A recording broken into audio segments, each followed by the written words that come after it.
What is Brad Holmes' nickname? Big Dick Brad? Yeah. That works. Yeah. You got any nicknames for him, Nick? You're Mr. Nickname. You got 12 of them things. No. Chef Holmes. You guys are the ones that said You the want to Unky win one. one of your nicknames to Brad Holmes? Give me a sec here. I got nothing on spot for you. No, you're good. You're good. Hey, for now, sorry you got children in the car, but that's actually you got Big D Brad. How about that? Big D Brad. Big D Brad. Welcome back to the show. The foreman. This is how he initially started the press conference. Shout out to the fans, and I sent this one last minute to Chris. You want to go ahead and play this one? Yeah, the one you just sent? Yeah. All right. You got it. Yep. Appreciate you.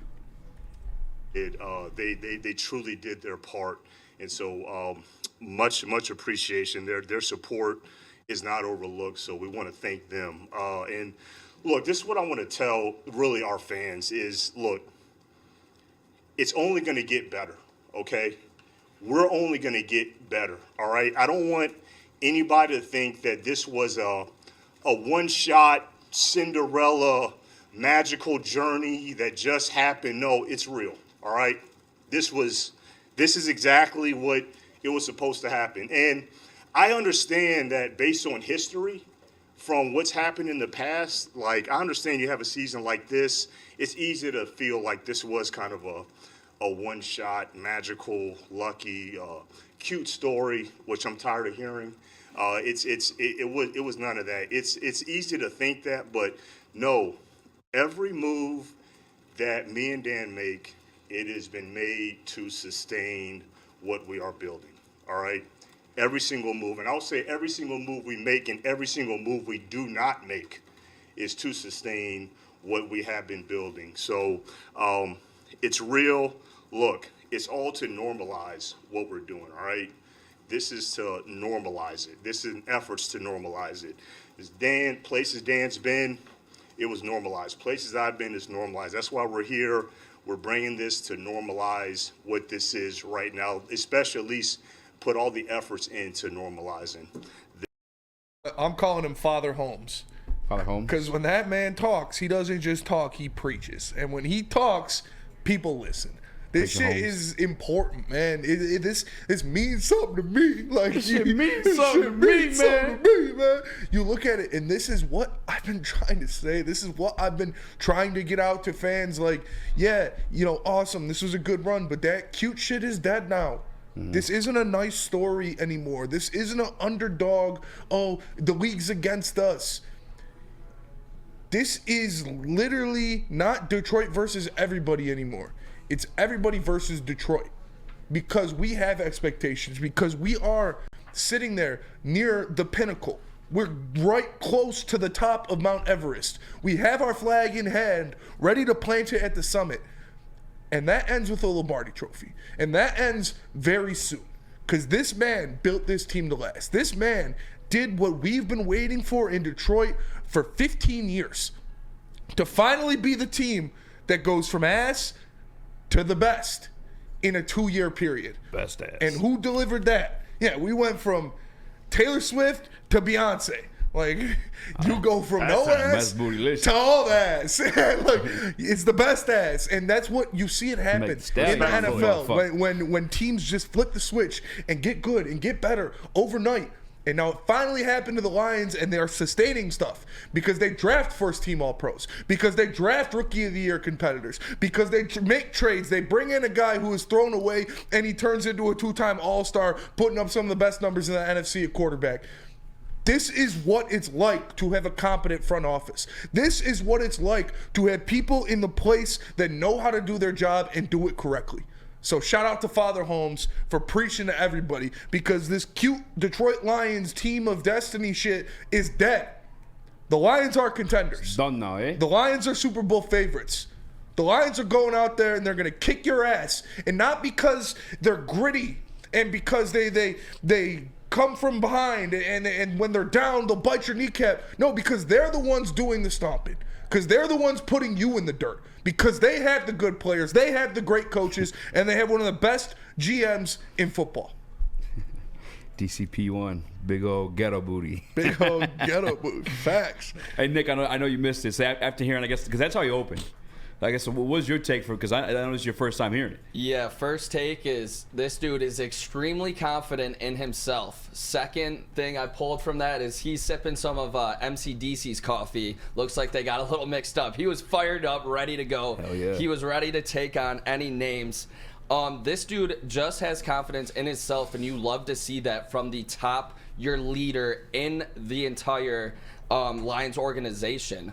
I know Sheila's confident. She put these people in place to do it, but to see it go to Brad and Dan, and like you mentioned earlier, Jared Goff, your top leaders in the organization, being this confident in themselves should give these fans all of the confidence moving forward. We've seen Brad Holmes be elite when it comes to the draft. Phase 2 now hits with free agency, and then Phase 3 in the season with trades. We need to see him be elite at these two other parts, but for now, we know he's an elite drafter, and he went back on it and what he spoke about. And, I mean, I'm so happy that we have him as our leader of the Detroit Lions. Now, Chris, because you touched on something I definitely want to talk about. It's what I want this segment to be. But, Chris, I know it's your first time, too. Yeah. A lot of the same stuff. A lot of the same stuff, and actually to build off of his point, you know, and the other phases of being a good GM. You know, we talked about it. We talked about it on Friday, right? Like, he might be hinting towards. That's the cool thing. Like, he's done enough to where he could talk off just what he did.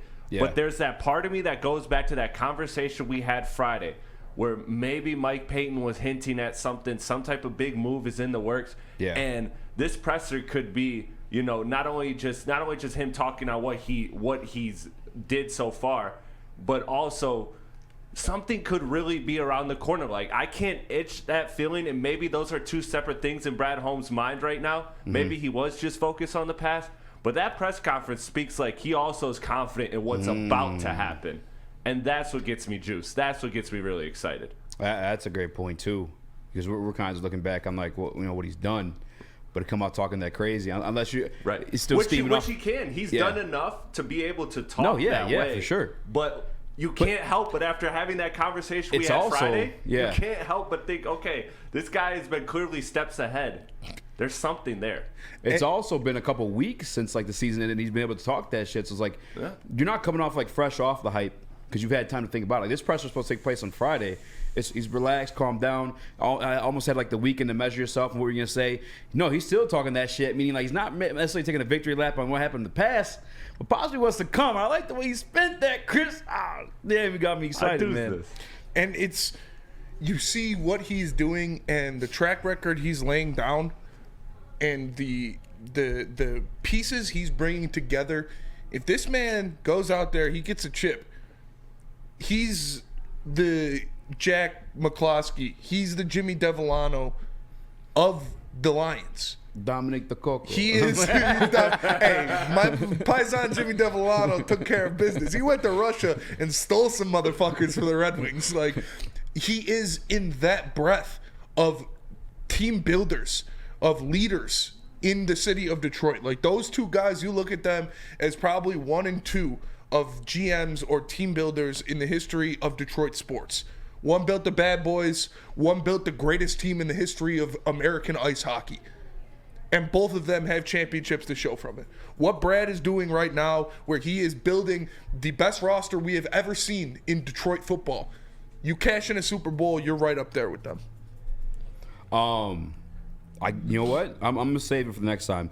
One thing I want to point out, and this is the moment I said, like, if I was in that room, I've been sweating, and I feel like, shots taken at us, because he talked about the moves, because everything he said we do is intentional. The moves we make and the moves we do not make. Yeah, I heard that line. And that's been my only beef with anything. Someone in the live chat tried. No, I never had any beef with any draft picks. I never had any beef with any free agent acquisitions. My only beef, the only every time I had like a question of Big Dick Brad or Father Brad or Big Bronze Balls Brad, whatever you guys want to nickname him. Father Holmes. Father Holmes. I don't know. He's be touching people. I don't know. Put him. Jesus, I'm just saying. I'm just saying. No, I like Big Dick Brad. My godfather Bob was the man. He never touched him. I Either way. I was an Father altar- Bob is wild. Father Bob is the man, dude. Shout out St. Martin. That's funny. Well, either way, like the point we made, like the moves that we've made, the moves we have not made, that's where I would have started sweating a little bit because obviously for me it was just the Chase Young acquisition. Right. I just felt like we needed more to like get over the hump. I feel like if you're gonna win a Super Bowl with Jared Goff, you need to have like a super team to overcome. Some of the playmaking stuff you're not necessarily going to see out of him. You need every little bit of reinforcements behind like what we're going to war with. And hey, I got to give him credit though either way because he took my team to an NFC Conference Championship for the first time in my lifetime. So I can't question it. Like, who am I to question it? It's almost boring. Like you may have a draft class this next draft. And even if I don't like anything, what the fuck am I to say? You can't. Yeah. Who am I to question anything of it? It's like yeah, I can sit here and I can like certain prospects, and if they don't get picked, like I can't. Who the fuck am I at this point to have an opinion on it when we know it's Brad Holmes making the selection? You know what I'm saying? Like it's just. I love it. It's almost unreal. It's like when is the house of cards gonna fall? You know what I mean? Because it's like everything he says ends up being true. We were so adamant, all of us, about Jalen Carter, right? Mm-hmm. And Jalen Carter looked good for a beginning stretch of the rookie season, but towards the end of the season, if you were to ask that at the end of the season, people would say, "Yeah, we'll take Jahmyr Gibbs and the other extra assets over Jalen Carter." Yeah. Like everything he does just seems to age well. It's truly insane. So do we even waste our time with draft grades this year, or we're just like we'll do it. Do we blindly give everything an A+? I'm You know giving what him saying? A's. Like, I'm giving him A. Yeah. right? Just like fuck He could take a Australian punter in the first round and be like, yeah, he's probably a stud. He's going to be an All-Pro. Honestly, those guys do kind of fare well. Yeah, they're Just pretty saying. good. They're like, I think it's like Guys will be kicking 90 it was like yards. 10 out of 12 SEC teams had an Australian punter last year. Well, isn't the guy from the Cowboys they picked up, like a 30-year-old like rookie or whatever, has like a family and shit? Yeah, 10